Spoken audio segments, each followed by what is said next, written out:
Good morning students. हमारा जो 10th class का जो चैप्टर चल रहा है वो चल रहा है केंद्र सरकार का। केंद्र सरकार के तहत प्रीवियस वीडियो में हमने चर्चा की थी संसद के जो कार्य और जो शक्तियां हैं उसके प्रथम बिंदु की, जो था हमारा विधायी कार्य शक्तियां, जिसके तहत विधायी कार्य और शक्तियों में आता है कि संसद का जो प्रमुख कार्य है वो है कानून का निर्माण करना। अब जब संसद कानून का निर्माण करती है तो वो किन किन सूचियों पे कानून बना सकती है, तो ध्यान रखना संसद के द्वारा संघ सूची और समवर्ती सूची पे कानून बनाया जा सकता है। और इसके अलावा जो विषय संघ सूची में, राज्य सूची में और समवर्ती सूची में सम्मिलित नहीं होते उन विषयों को अवशिष्ट शक्तियों में रखा गया है, यानी अवशिष्ट विषय के रूप में रखा गया है।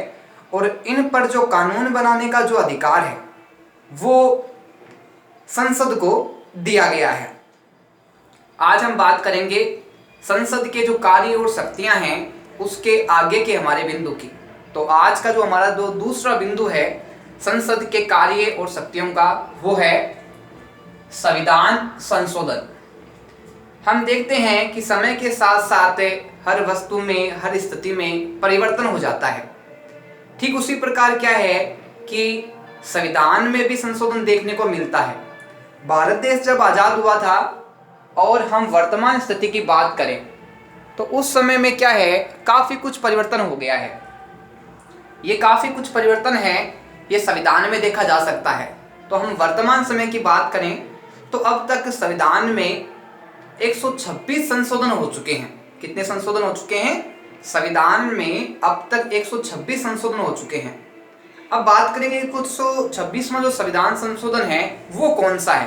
तो ध्यान रखना कि आरक्षण है, पहले जनवरी 2020 तक ही आरक्षण लागू था। बाद में क्या है, आरक्षण को बढ़ा दिया गया। अब क्या है, जो आरक्षण की व्यवस्था है उसको जनवरी 2030 तक कर दिया गया है। आगे बात आती है कि संशोधन का प्रस्ताव संसद में प्रस्तुत है। अगर संविधान में संशोधन करना है, परिवर्तन करना है, तो उसका जो प्रस्ताव है वो कहां प्रस्तुत किया जाएगा। तो ध्यान रखना कि संसद में जो प्रस्ताव है वो प्रस्तुत किया जाएगा और उसके आधार पे क्या है कि संविधान में संशोधन किया जा सकता है। तो ध्यान रखना कि अनुच्छेद 368 है, इसमें विशेष महत्व रहता है संविधान संशोधन में।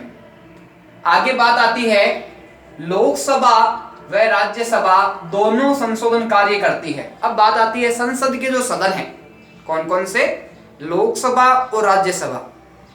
क्या ये दोनों जो सदन है, इन दोनों के द्वारा क्या संशोधन किया जा सकता है या किसी एक सदन के द्वारा संशोधन किया जाता है? तो ध्यान रखना कि संसद के जो दोनों सदन हैं, लोकसभा और राज्यसभा, संसद के दोनों सदन लोकसभा और राज्यसभा, इन दोनों के द्वारा संशोधन का कार्य किया जा सकता है।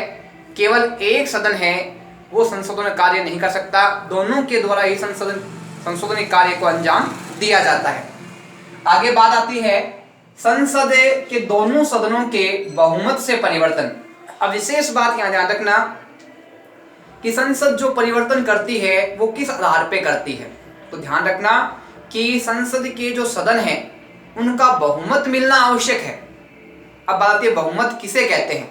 बहुमत का जो सामान्य अर्थ होता है वो होता है आधे से अधिक, यानी जब आधे से अधिक वोट है वो इस प्रस्ताव के समर्थन में आ जाते हैं तो क्या है कि इस कार्रवाई को आगे बढ़ाया जा सकता है और इस पर विचार किया जा सकता है। ध्यान रखना कि दोनों सदनों में प्रस्ताव है वो अलग अलग प्रस्तुत किया जाता है।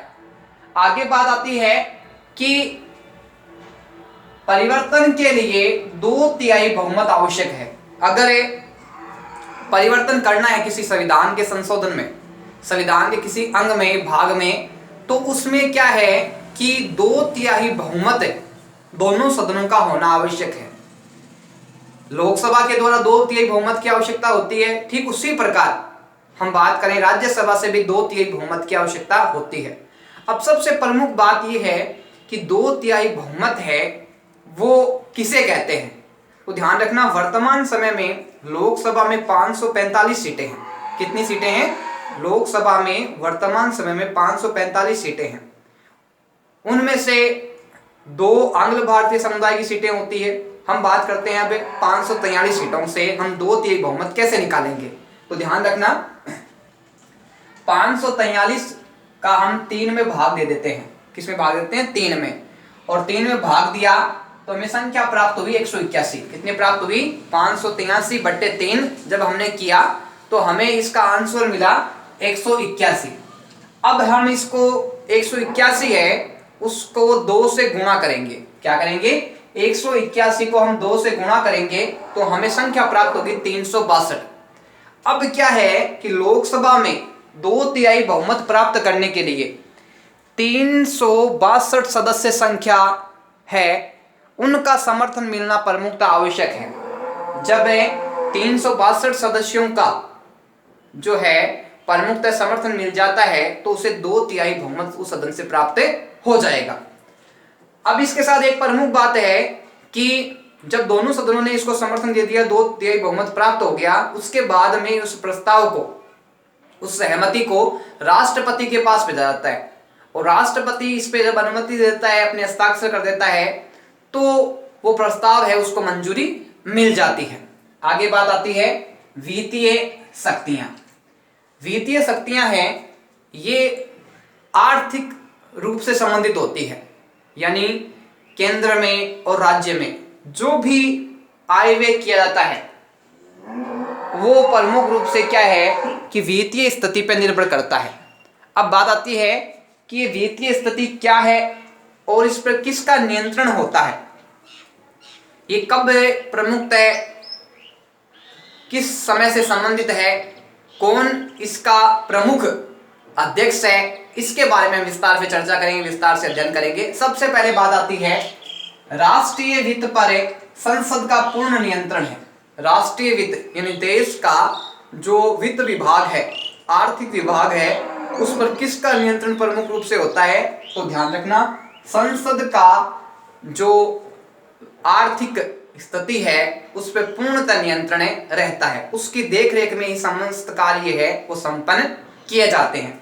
आगे बात आती है कि बजट को किसके द्वारा और कब प्रस्तुत किया जाता है। तो ध्यान रखना कि बजट को प्रत्येक वर्ष प्रस्तुत किया जाता है। बजट को प्रत्येक वर्ष है वो प्रस्तुत किया जाता है। किसके द्वारा किया जाता है? तो ध्यान रखना कि वित्त मंत्री के द्वारा। किसके द्वारा? वित्त मंत्री के द्वारा प्रत्येक साल है वो बजट है वो प्रस्तुत प्रमुख रूप से किया जाता है। आगे बात आती है कि बजट को प्रस्तुत करने का समय क्या है। तो ध्यान रखना, बजट को जो प्रस्तुत करने का समय है प्रत्येक साल फरवरी के प्रथम सप्ताह में प्रस्तुत किया जाता है। ध्यान रखना, बजट को कब प्रस्तुत किया जाता है? फरवरी के प्रथम सप्ताह में बजट को है वो प्रस्तुत वित्त मंत्री के द्वारा किया जाता है। आगे बात आती है कि वर्तमान समय में जो वित्त मंत्री है वो कौन है। तो ध्यान रखना कि वर्तमान समय में जो वित्त मंत्री है वो है श्रीमती निर्मला सीतारमण। वित्त मंत्री कौन है? श्रीमती निर्मला सीतारमण। तो हम बात करते हैं वित्तीय शक्तियों की। वित्त का मतलब होता है आर्थिक क्षेत्र से संबंधित है और प्रमुख रूप से हमने बात की कि राष्ट्रीय वित्त पर किसका नियंत्रण होता है? संसद का। संसद है पर जो वित्त मंत्री है अपना देश का वो क्या है? बजट को प्रत्येक साल प्रस्तुत करता है। प्रत्येक साल में फरवरी के प्रथम सप्ताह में बजट को प्रस्तुत किया जाता है और वर्तमान समय में वित्त मंत्री कौन है? निर्मला सीतारमण। आगे बात आती है प्रशासनिक शक्तियों की, यानी भारत में कौन सी व्यवस्था है सरकार की, शासन की, वो कार्यरत है। प्रमुखतः हम देखते हैं शासन की 2 व्यवस्था देखने को मिलती है, अध्यक्षात्मक शासन व्यवस्था और संसदात्मक शासन व्यवस्था। अध्यक्षात्मक और संसदात्मक शासन व्यवस्था में से अगर बात करें कि भारत में कौन सी व्यवस्था है प्रमुख रूप से देखने को मिलती है, तो ध्यान रखना भारत में संसदात्मक व्यवस्था है वो अपनाई गई है। भारत में कौन सी व्यवस्था अपनाई गई है? संसदात्मक व्यवस्था अपनाई गई है। संसदात्मक व्यवस्था का जो वास्तविक प्रमुख होता है वो होता है प्रधानमंत्री और उसकी मंत्रिमंडल, जो मंत्रिपरिषद का अंग है। तो ध्यान रखना भारत में कौन सी व्यवस्था को अपनाया गया है? संसदात्मक व्यवस्था को अपनाया गया है। इसका जो प्रमुख कौन होता है? प्रधानमंत्री और उसकी मंत्रिमंडल। कौन होती है? प्रधानमंत्री और उसकी मंत्रिमंडल। और अगर हम बात करें कि ये तो क्या हमने की वास्तविक की, अगर नाममात्र की बात करें तो नाममात्र का जो प्रधान होता है राष्ट्र का वो होता है राष्ट्रपति, जिसको संवैधानिक प्रधान भी कहा जाता है। क्या कहा जाता है उसको? संवैधानिक प्रधान भी कहा जाता है। यही बात करें हमें, ये तो बात की हमने संघ की, अगर हम केंद्र की बात करें तो केंद्र में जो प्रधान है वो तो प्रधानमंत्री उसकी मंत्रिमंडल है। राज्य की बात करें तो प्रधान होता है मुख्यमंत्री और उसकी मंत्रिमंडल। कौन होती है? मुख्यमंत्री उसके मंत्रिमंडल है वो राज्य में प्रधान रहती है। आगे बात आती है कि मंत्रिमंडल है वो किसके प्रति उत्तरदायी है? मंत्रिमंडल है वो किसके प्रति जवाबदेह है? तो ध्यान रखना कि भारत का जो मंत्रिमंडल है वो प्रमुख रूप से संसद के प्रति उत्तरदायी होता है। मंत्रिमंडल है भारत का वो किसके प्रति उत्तरदायी होता है? संसद के प्रति उत्तरदायी। और संसद को किस नाम से प्रमुखतः जाना जाता है? तो ध्यान रखना भारत में संसद को व्यवस्थापिका भी कहा जाता है। क्या कहा जाता है? भारत में संसद को व्यवस्थापिका भी कहा जाता है। एक प्रकार से कहा जाए तो जो मंत्रिमंडल है वो किसके प्रति उत्तरदायी है? व्यवस्थापिका के प्रति उत्तरदायी होता है। आगे बात आती है कि जो मंत्रिमंडल है वो कब तक कार्य करता है और किसके विश्वास पर कार्य करता है? तो ध्यान रखना प्रमुख रूप से जो मंत्रिमंडल है भारत का वो प्रमुख रूप से लोकसभा के विश्वास पर कार्य करता है। ध्यान रखना कि भारत का जो मंत्रिमंडल है वो किसके विश्वास पे कार्य करता है? लोकसभा के विश्वास पर मंत्रिमंडल कार्य। जब तक लोकसभा है मंत्रिमंडल विश्वास करती है, या ये कहें कि मंत्रिमंडल है को जब तक लोकसभा का विश्वास प्राप्त होता है तब तक तो क्या है कि मंत्रिमंडल का अस्तित्व बना रहेगा।